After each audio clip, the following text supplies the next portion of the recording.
আজ বানাচ্ছি একদম দোকানের মতো মুচমুচে আর সুস্বাদু ডিমের চপ। প্রথমে কয়েকটা ডিম সেদ্ধ করে অর্ধেক করে কেটে নিয়েছি। তারপর উপর দিয়ে লবণ আর লঙ্কার গুঁড়ো ছড়িয়ে দিলাম। এবার আলুর পুরটা বানাবার জন্যে কড়াইতে তেল গরম করে দিয়ে দিচ্ছি পেঁয়াজ কুচি। পেঁয়াজ কুচিটা একটু ভাজা ভাজা হলে দিয়ে দিচ্ছি পরিমাণ মতো লবণ, দিয়ে আরও বেশ কিছুক্ষণ ভেজে নিচ্ছি। তারপরে দিয়ে দিচ্ছি পরিমাণ মতো আদা রসুন বাটা আর কয়েকটা কাঁচা লঙ্কা কুচি, দিয়ে আবারও সমস্ত উপকরণকে খুব ভালোভাবে নাড়িয়ে নিচ্ছি। তারপর একে একে কিছু মশলা যেমন হলুদ গুঁড়ো, লঙ্কার গুঁড়ো, জিরে ধনের গুঁড়ো আর কাশ্মীরি লঙ্কার গুঁড়ো দিয়ে সমস্ত মশলাকে আবারও খুব ভালোভাবে মিক্স করে নিলাম। এরপর সিদ্ধ করে রাখা আলু দিয়ে মশলার সাথে খুব ভালোভাবে মিক্স করে নিলাম।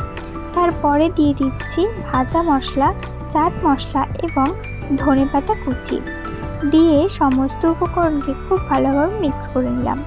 এবার একটা বাটিতে দুটো ডিম দিয়ে তার মধ্যে দিয়ে দিচ্ছি 1 টেবিল চামচ কর্নফ্লাওয়ার, নুন আর লঙ্কার গুঁড়ো। তারপর সমস্ত উপকরণকে খুব ভালোভাবে ফেটিয়ে নিলাম। এবার আলুর পুর থেকে কিছুটা আলু নিয়ে তার উপরে একটা সিদ্ধ ডিমের টুকরো দিয়ে আরও উপর থেকে কিছুটা আলু দিয়ে দিচ্ছি। এরপর ডিমের চপের শেপ দিয়ে প্রথমে ডিমের গোলার মধ্যে চুবিয়ে তারপর বিস্কুটের গুঁড়ো বা ব্রেড ক্রাম্বসের মধ্যে ভালোভাবে কোট করে নিচ্ছি। এই প্রসেসটাকে আরও একবার রিপিট করলে চপগুলো খুবই মুচমুচে হবে। তারপর সমস্ত চপগুলোকে তৈরি করে নিয়েছি, নিয়ে চপগুলোকে কিছুক্ষণ ফ্রিজে সেট হতে দিয়েছিলাম।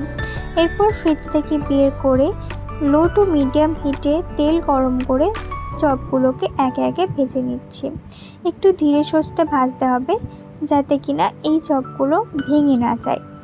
লাল লাল করে ভেজে তুলে নিলেই রেডি একদম মুচমুচে দোকানের মতো ডিমের চপ। আমি এটাকে সার্ভ করেছিলাম কাঁসার বাটিতে। উপর দিয়ে একটু বিট লবণ আর কিছু পেঁয়াজ কুচি, ধনেপাতা দিয়ে গার্নিশ করেছিলাম। দেখতে কিন্তু খুব সুন্দর হয়েছিল এবং খেতেও মারাত্মক সুন্দর হয়েছিল। একবার নিশ্চয়ই ট্রাই করবে, বড় দোকান থেকে আর কিনে খাওয়ার দরকার হবে না।